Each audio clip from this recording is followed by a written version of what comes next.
Hey guys, today we have a recap of the next episodes of the show. The link to the recap of the previous episodes can be found in the description down below. Magnet and Vidar are lying unconscious on the pier when an ambulance pulls up. One of the paramedics rushes to Magnet with a defibrillator and begins to administer aid. After receiving the shock, Magnet instantly regains consciousness and emits a powerful wave that throws the man several meters away while the second medic tries to help. His buddy Magnet approaches Virus' body. Vidar opens his eyes and whispers the words of a threat.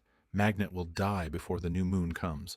The lad runs away. At this time in the nursing home, one of the residents wrote on Wagner, complains to the orderly Helver about the broken wheelchair. Magnet runs into the mountains. He is still shaken by the battle and turns to the bird flying above, blaming it for everything that has happened to him. Suddenly, Magnet finds himself in the netherworld, and before him stands the ancient sorceress Volva, who takes the form of his old day. She reminds him that he must now obtain weapons and find friends, for the other guy, Rods, will surely come to his aid. Volva asks him not to come here, because the giants might kill her too. Then she scoops up something from the glowing ball and blows it in the guy's face. Magnet is immediately alone on the mountain. Annoyed, Vita rushes to his house and tells Ren and Saxa about the battle that took place. In the meantime, a group of young people are hanging out at the table in a street cafe when Magda comes running to them, looking for the cashier. No one knows where she is, but everyone raves about Lowry's speech at the feast. Fewer then returns home and announces that he has not killed Gray, not only that he's going to leave home and live with the girl he loves. The boy does not want to take part in the coming battle. When he arrives at Gray's house, he announces his separation from his family. Magnet reminds Lauritz of the stories of Ragnarok, but the brother does not take these ancient stories seriously to prove his new identity. Magnet bends a metal bat in front of his brother. Lara Foran asks for time to think over what he has said. The next day, the head of the police appears on TV and announces that an investigation has begun into Util Industries, for which a well-known expert is coming to town. Lauritz is watching the broadcast. Devouring food, suddenly Turid arrives, and she is surprised by his son's voraciousness. In his room, Magnet observes an obvious change in his appearance. His muscles are getting bigger, and he's getting even stronger. Later, Turid invites the boys to celebrate their father's birthday and shows them a photo of them together. The family goes to their father's grave, where Lauritz makes the statement that the father would obviously be proud of a son who looks like a woman, and uses makeup here. Magnet looks like his father, but Lawrence looks like he's from a different family. Turid smooths over the unpleasant conversation. On their way home, they meet Eric, and he informs them that by the school board's decision, Magnet can return to school. At that moment, Turid asks for help. The car won't start, so Magnet pushes the car to the car repair shop, where they are greeted by Harry the mechanic, and there Magnet gets a clue where he can get the hammer.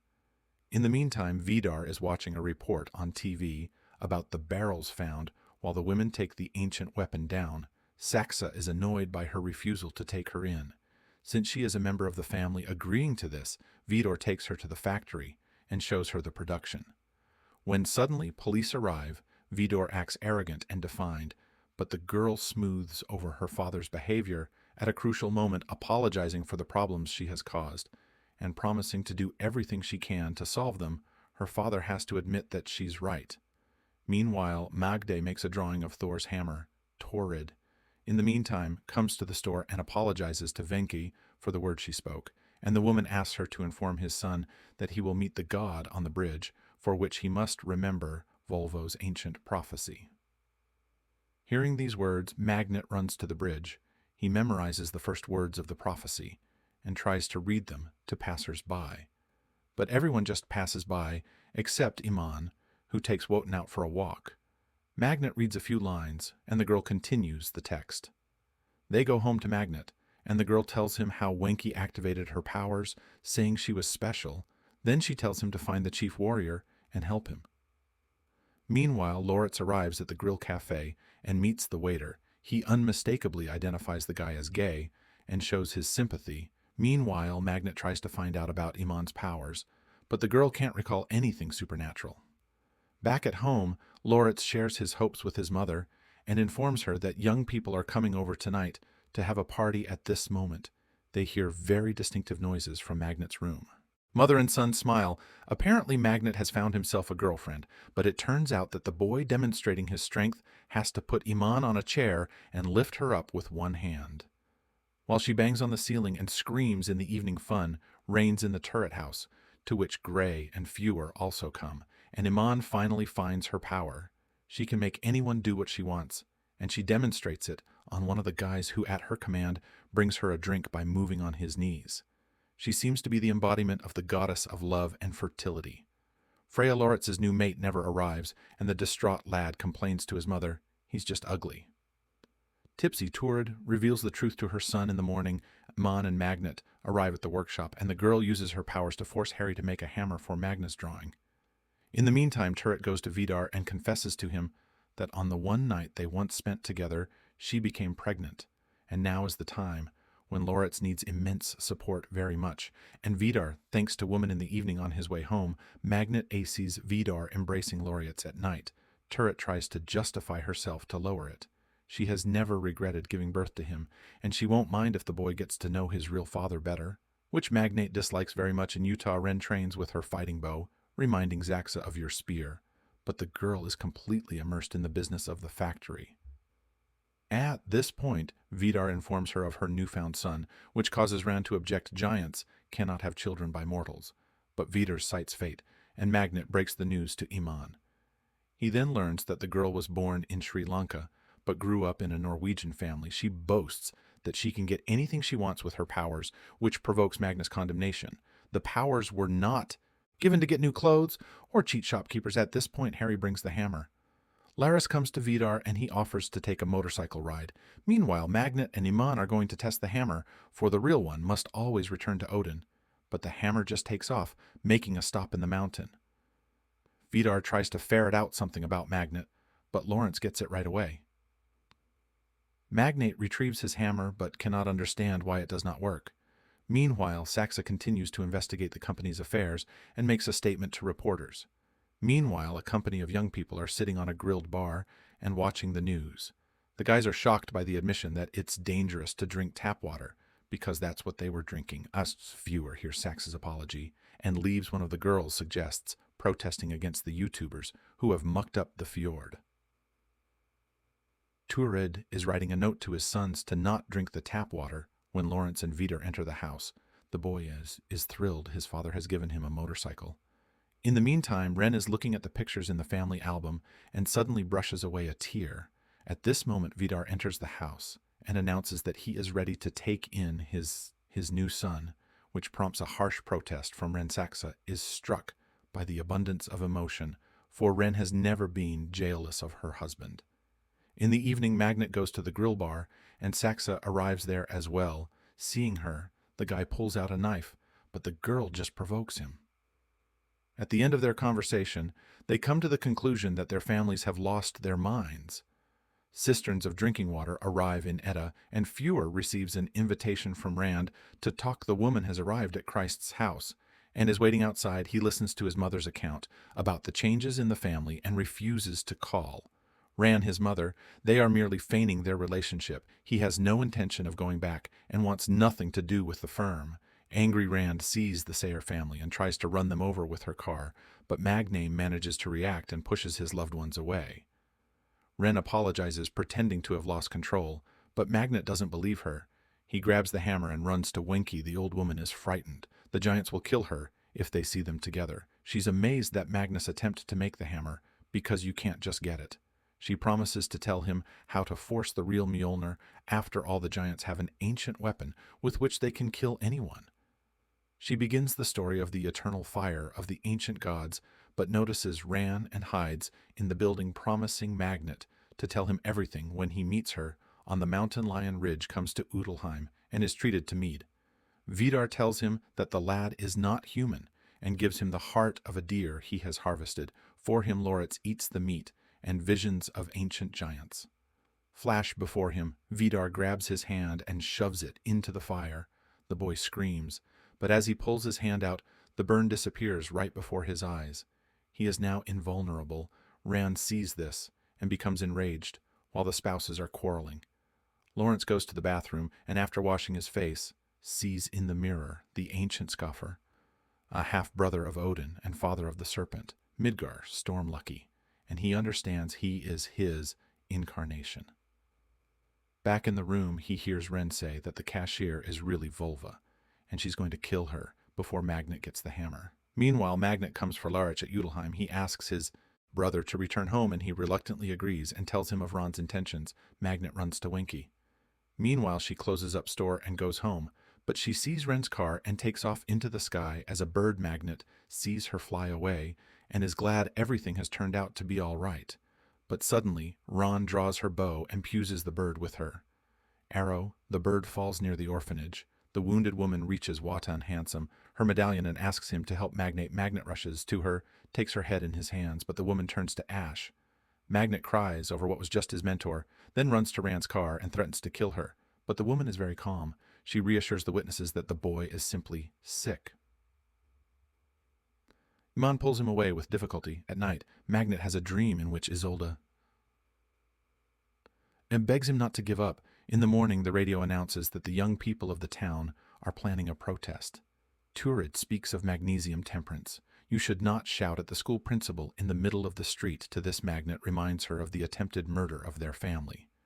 But Turid is more concerned about the irrepressible appetite of Lawrence, who boasts to his brother of his newly acquired invulnerability. Magnet asks to prove his loyalty and to help break into the Utile's house, because he thinks the eternal fire burns in their hearth. Laris promises to help. Posters and appeals are hung all over Edda to shut down the harmful Utile's production, while Fior and Grime bring his father to the hospital. The girl is grateful to her boyfriend friend for his support, and is delighted when the boy agrees to spend Saturday night with your family. Meanwhile, Wotan examines Winky's locket and puts it on himself, and at that moment he is awakened to who he really is, the king of the gods Odin, who sacrificed tonight to know eternal wisdom and is able to see the present, past, and the future. He is Thor's father, and Lucky's twin Woden begins to behave intelligently, and calls Corman Helver a dark elf, which puzzles the man. Meanwhile, Magnet continues his training and studies Scandinavian myths, and then sends a message to Iman that he intends to go to Utilheim to forge a hammer there. In the meantime, Turid and Loritz go to the store, and while Turid is shopping, the boy tortures the man. He meets Eric with questions about Lucky. He tells him that Lucky was the father of the snake. Midgard's worm, which leads him to believe that Lucky was the world's first transgender man. Saxa and Vidar arrive at Square, where people are getting clean water in canisters. The girl is convinced that they should show their closeness to the people, and then everything will work out. Especially since the youth protests are planned, that's where Turid and Lowers meet them, and the latter asks to see Vidar. Saxa goes to the factory to attend to business. When Turid arrives home, she tells them that Lawrence has gone to Utilheim, which angers Magnet. They had a deal. Apparently his brother has chosen their side. Meanwhile, Lawrence watches Vidar cook and confesses that he would like to come here more often. When he returns home, he is not given a warm welcome by his brother, but Language earns forgiveness by showing Magnet the entrance key to Utilheim he received from Vidar. Meanwhile, there is a dinner party at Gray's house. The father makes a lot of jokes and thanks everyone for what they have been in his life. Grind does not understand what's going on, but is glad for a good evening. In the evening, the brothers enter the Utile house. When no one is there, Magnet sticks this hammer into the burning hearth with absolutely no idea what's going to happen. And when nothing happens, Vidar walks through the door, tripping over the backpack left by Magnet. Util pulls out the hammer. Magnet has to come out and admits it's his thing. Vida realizes what they were up to and kicks the guys out. When they return home, they find Eric at the table, who tells them that Mjolnir was forced by stunted creatures that people called dwarfs. Loki became Odin's sibling by swearing on his blood, and when their blood mixed, he became half god, half giant. At night, Ren tries to persuade Vadar to forget about Lara's deception, and the latter promises to kill the boy in the morning. Rutan gives blood and admits to Iman that he is Odin. The girl summons Magnet, who at that moment is invited to the protest against the Utile's Fior, who is immediately present, refuses to go with everyone else. Magnet arrives at the nursing home, where Wotan greets him, but addresses Laritz rather sternly. He does not believe the boy and tells him to leave, Despite Magnet's attempt to convince him otherwise, Loki is a traitor. By nature, he cannot be trusted. Laris is about to leave, but then he sees a table with the blood tests. He tricks the nurse, pulls out Watt on his blood, and injects a portion into his own vein. In the meantime, Fewer watches the protest taking place at the factory gate. Grime goes there with him and supports Magnet, believing that it is to his credit. Saxa urges her father to respond, at which point Fior joins the protesters. He steps forward and makes a speech, acknowledging the Util's guilt and promising to do whatever he can to rectify the situation. After all, we all share the same planet. Looking at this, Loritz is on the fence. Should he go to Vidar or support his brother? At that moment, Cry receives a text message and the girl runs away. Fewer rushes after her, and Leonard stops Vidar's car and tells him that he wants to go with him. He gives him his car and makes an indecent gesture to everyone. Grind! Few are rushed to the hospital where the girl's mother tells them about the father's suicide. The man swallowed all the sleeping pills and could not be saved. Vidar and Loritz arrive at Udelheim.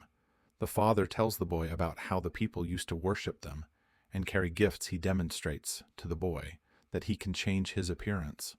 So when he supposedly grew old, the place was taken by his son. Vidar was willing to do anything for him, even making him invulnerable. The truth is, there is a weapon that will kill anyone. Giants do not forgive. Treachery.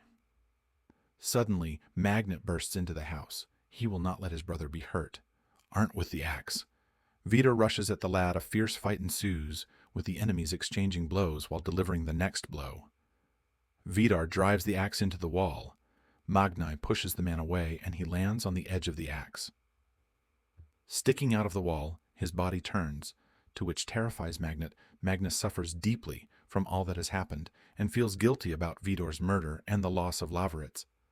But he cannot confess this to his mother, who is immersed in a relationship with Eric, but she is shaken by the news of Vidar's death. The mother sympathizes with her son, and he casts hateful glances at his brother. Gray offers her condolences to Viewer, but the letter stuns the girl with a confession that he did not love his father. Meanwhile, Ren urges Saxa to take revenge, though the daughter is cautious about what has happened. They do not know exactly what has happened. They must be careful. But Ren is fixated on hating Laureates and plans to take revenge on him specifically. But for now, they announced that Vidar died of a heart attack. The rules of Util Industries state that the rights of ownership should pass to the eldest son, but Saxa intends to usurp the position. Exhausted, Magnet goes to Fior and confesses to the murder of his father.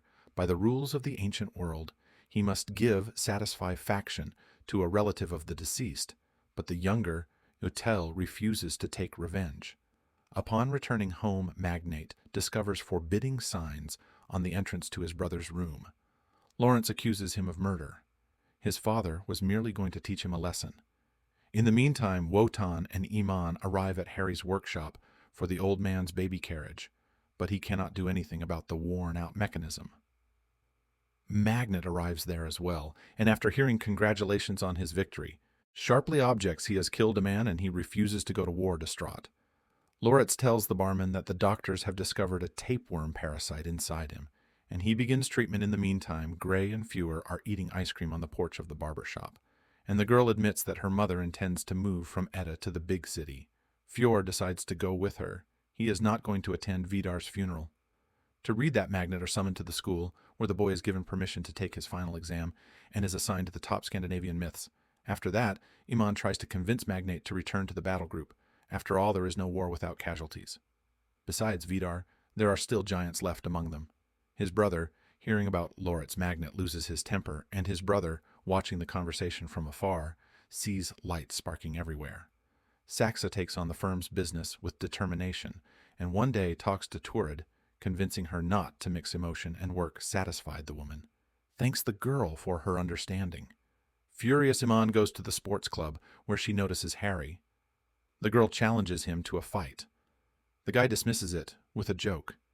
Iman gives him a good kicking, but falling down and swallowing blood, the boy gets up again. And again, he never gives up later.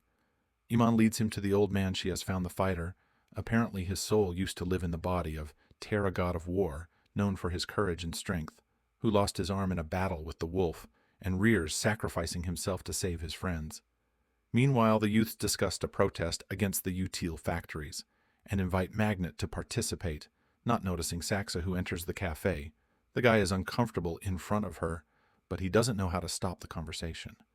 It is Saxon herself who does this. Magnet apologizes for losing a father, and the girl accepts the apology at home. Lorich takes his medicine and remembers Vidar bitterly. The mother tries to reconcile the brothers. And while Laritz agrees to hug his brother, he is twisted in violent pain. The boy is taken to the hospital, and the doctors are shocked to see the size of the parasite inside the man.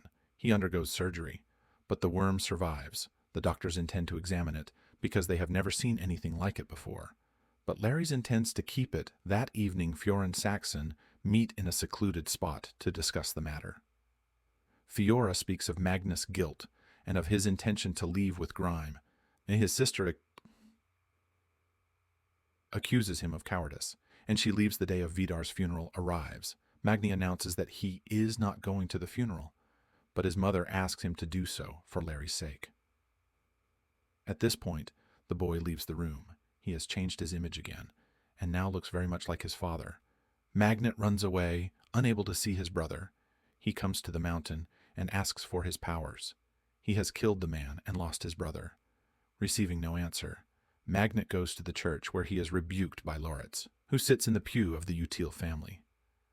The inhabitants of Ada sing psalms, remembering Vidar without noticing the storm that is coming upon the city. The priest reads a scripture recalling the son's duty to his father, and this is heard by Fior, who does come to the funeral.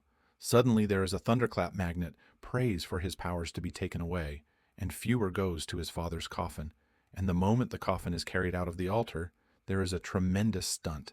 The clap and all the panes of glass fly out of the windows, later gray, and her mother back up. There belong. The girl waits for Fior, but he does not come. Instead, it's Magnet who comes to say goodbye to the girl. She then goes up to Fiore's house to fetch him, but suddenly he refuses to go. There is something more precious than her seeingly changing. His eyes, Gray runs away and asks her mother to leave quickly. The younger YouTube goes to the top of the mountain and pulls out the ancient Vidar world axe, buried there. The monstrous serpent Midgard swarm is the spawn of Lucky. Thor defeats the serpent in the last battle of Ragnarok. Magnet awakens from a terrible dream as old. He looks at him with a reproachful look. He falls down the stairs. He cannot see a thing Turid brings him. His spectacles. Magnet understands what has happened. The strength has failed him. That same morning, Saxa admonishes Ren. The woman is abusing alcohol, and Ren wonders whether the girl is indifferent to Vidar's death. The girl nods in agreement. She does not feel anything. She hurries to the factory. But when she enters the OR, she finds Fior at the desk. He has assumed the duties of the supervisor. According to the statute, he exposes Saxa and removes the photo with Gray. Magnet goes to Walton, but he changes the weakling away. Neither Iman nor Harry recognize him. Anymore, grieving Lawrence goes to Udelheim, where Rand demands his key back and confirms that Vidar intended to kill him. Meanwhile, Magna is preparing for the exam. When Eric makes a remark, the guy puts too much emphasis on the story. Everyone already knows it would be much better if he looked at those events from a modern perspective. Magnet objects. If good triumphs over evil, it becomes evil itself. Eric is pleased. The moral of the myths is very interesting stuff at this point. Iman discovers her English grades and becomes indignant. Her language skills are perfect. The grades are all wrong. The girl goes to Ran and uses her powers to get her grades corrected. Meanwhile, Turid discovers that Lawrence has some kind of monster in the aquarium, which she finds disgusting. Magnet learns that Iman has used him powers to change the grades. He reminds her that the powers are not for personal use. But the girl retorts, he is nobody now, and she does not care what he thinks. Turid demands that the creature be removed from the house, but she is forced to agree to her son's wish when he reminds her of the loss of his father on his way home. Magnet witnesses Harry beating up a guy who wanted to cheat and did not pay for gas. He intervenes, but again receives a reminder that his opinion is no longer valued. Later, he asks Claridge to forgive him, for he sincerely wanted to protect his brother. He renounced his powers, and they were taken away. The brothers embrace, but Lucky refuses to help in the battle. Fior begins to run the firm's affairs with an iron fist and fires Stewart for personal reasons. Upon learning this, Magnet rushes to the factory and attacks Fior. Oblivious to the fact that his power is no longer exist, YouTube ends up beating him and leaving him lying in the parking lot, telling him he doesn't even deserve to die. The battered lad goes to Wotan and asks for permission to rejoin the ranks of the fighters on the condition that he won't kill, but he is reminded that there is no other way of doing it. After Fior's return, Iran takes his side, especially since Magnet has lost his powers. Now the company is the first priority. Saxa is against the new policy, but nobody listens to her. Magnus' new sympathizer Sina urges the guy to keep fighting Util Industries, while Saxa convinces Loguritz to vote against Fior. After all, he is a member of the family. In exchange, she offers him the key to Utilheim, and money. In the evening, Loritz comes to the Utils, and Viewer has to greet his brother. Meanwhile, Magnet goes for a run and sees the installation of the stone on his oldie's tomb. After dinner, Fior inquiries about Lowry's expectations. He reminds him that Lawrence is also a giant. Few you are is willing to buy his vote because he has much more money than Saxa does.